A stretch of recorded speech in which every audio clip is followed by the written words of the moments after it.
Hello everyone, my name is Sayeh and welcome to today's segment on drawing botanical art. A couple weeks ago I entered an orchid show with two very different drawings. The first one was something I had been working on for weeks, which was a color pencil, very detailed and very intricate, and I absolutely love that style of drawing. But at the very last minute, I decided to enter with something that was really spontaneous and fun, and a technique that I hadn't used since my student days. And in hindsight, a lot of people kept asking me, what did you do? How did you draw this? So I thought, that is something worth sharing because it's a lot of fun. I hope you give it a shot. You try it. So in this two-part series, I'm going to be talking about this technique.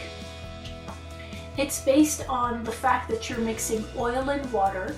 So the oil paint will act as a barrier to stop the watercolor from mixing together. And in the first segment, we'll talk about the basic technique. And in the second one, I'm going to be showing you more readily available alternates that you will probably have at home. The important thing is to have fun and enjoy creating beautiful art. The process that we're going to do is start with the sketch that's on the website, transfer it onto watercolor paper, and then use oil paint stick to draw the design. Let it dry for 1 to 2 days, and then add detail with waterproof fine liners, and then color with watercolor paint. The supplies that we will need are watercolor paper, pencil, permanent markers, oil paint stick, and watercolor. We can transfer the drawing using pencil markings on the back that we draw on, or using a graphite sheet. Both do the same thing, but you can see a video on transfer techniques on my YouTube channel that will explain the process in detail. Oil paint sticks are essentially oil paints in solid form, and they're dry when you first get it. So you have to remove that dried layer before it can actually make a mark. But you have to be careful, very messy, remove all the dry parts. I actually like to clean it up with a paper towel before I start to use it. So we'll start coloring in the design. Again, this can be very messy, so keep your hands away, otherwise it will smudge. But fill in all the areas.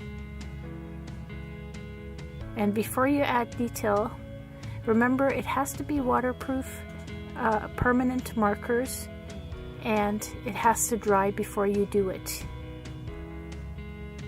Take a look at the reference pages that I've supplied to get a feel for the orchid, but use a thicker pencil to add the thicker areas, and finer point for detailed parts. Very loose, very organic. Even the little spots on the orchid, just randomly place those. And for the markings on the leaves, you can see I'm pretty fluid and just fun. Don't try to make it look like a zebra.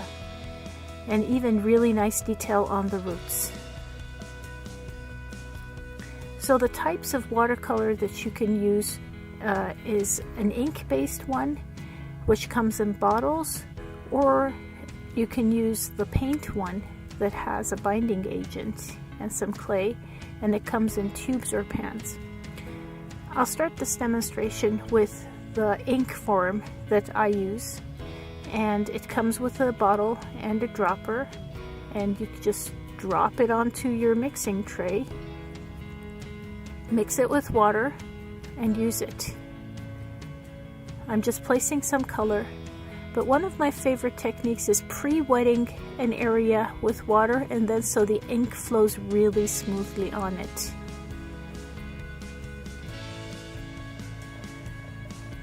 Here I'm going to put a couple drops of green, and I'll test it on a separate piece of paper just to make sure it's the color I want. And again, follow the lines, look at your drawing look at, the pictures for reference, and just add that in.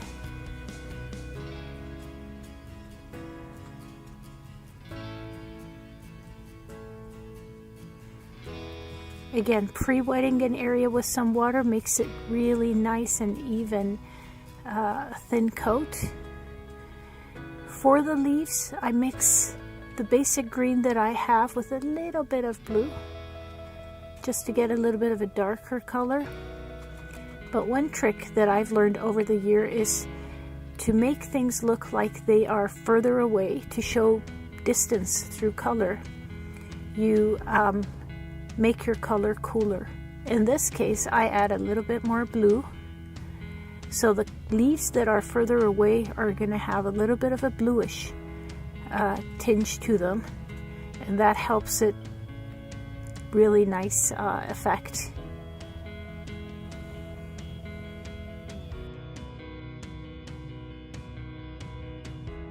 For the roots, I just use a little bit of a brown, and if the color is a little different, doesn't matter. But from the pictures you can see that the stalks and the leaves on the blooms are reddish. Using the paste form of the watercolor paint is almost identical to the liquid form. All you do is squeeze out a little bit, or you can use one of those pans with cakes of color. Just add water to it. Always have another piece of paper to test out your color. Paint the background in a nice contrasting color. In this case, I chose red. Well, I hope that you have fun trying this technique on your own drawings. Looking back, you can see watercolor paint versus ink. Colors are not as bright. The ink does give you more bright colors, but the important thing is learning to create art with material you have. So in the second part of this video, I'm going to be looking at using other material that you may have at home already, and we'll learn about the same technique. But in the meantime, if you enjoyed this video, don't forget to give me a thumbs up. Be sure to subscribe to my YouTube channel, because I will be posting more videos on printed and planted botanical art, as well as follow me on YouTube and Facebook. Till next time, be creative.